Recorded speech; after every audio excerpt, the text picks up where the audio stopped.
Hi, Michael Lish, Community Skis. You can always reach us at communityskis.com. Ed, this is a video regarding your ski. It's really interesting, so we really wanted to look at two different perspectives on it. So we'll take a step back here.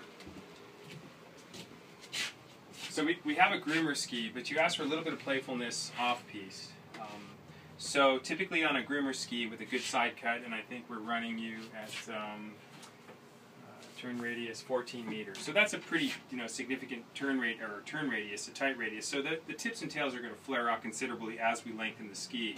So a lot of times to defer that, to change out that heavy tip and that wide tail, we'll early taper the ski.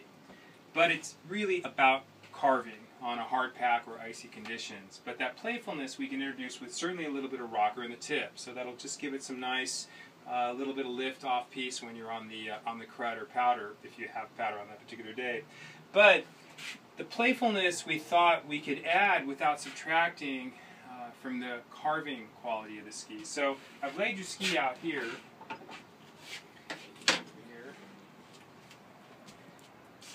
And it's going to take a little bit of time. This point right here is the contact point for a traditional cambered ski. Okay, everything after that, this section up here, that's the upturn. This point right here, that's where your rocker starts. So this is the shape. You can see the ski continuing out, and it's getting fairly wide up there. Here's your underfoot. Okay, it's about 84.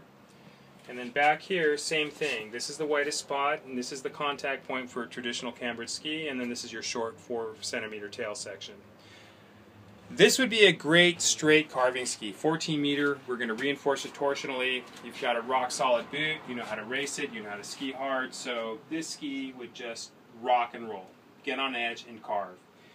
Where it's going to lack is that kind of off-piste performance. So what we were thinking is from here, okay, where the rocker starts right here, is straighten it out. In other words, we're not going to create that flaring sensation, but we're not even going to early taper it in. We're just going to straighten it out, okay? And I'm going to explain why we're going to do that. And we're thinking about the same thing on the tail.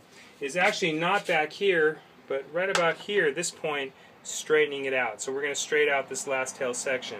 So if you look between these two markers, this would be your carving 14-meter turn radius. The tip, rockered and straight instead of flared, is going to give you some nimbleness. The tail, which is straight cambered, there's no rocker, we would flatten it out so it wouldn't flare out so much. Okay, so it kind of loosen that tail up a little bit. But the other thing it's going to do is, in powder or in crud, if you're going to ski too much powder, as we pin that tail in, as we, big tips, narrow tails, those tails tend to drop in the snow. Okay, that's not really the effect we're going to try to achieve here. We're really going to think more in terms of, you've got a great carving tail, you've got plenty of rock solid, torsionally rigid underfoot carving section, but to loosen that tail up, we're thinking of straightening it out and taking it out of the camber section. So typically camber would go all the way back here, but we're thinking out from here, straighten it out and flatten it out, and kind of give that ski the regular camber and then a flat section, which is also straight.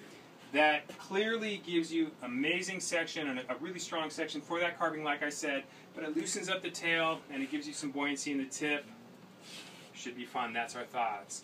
Otherwise, probably, actually I think that's a great ski, so give us your thoughts. Thanks.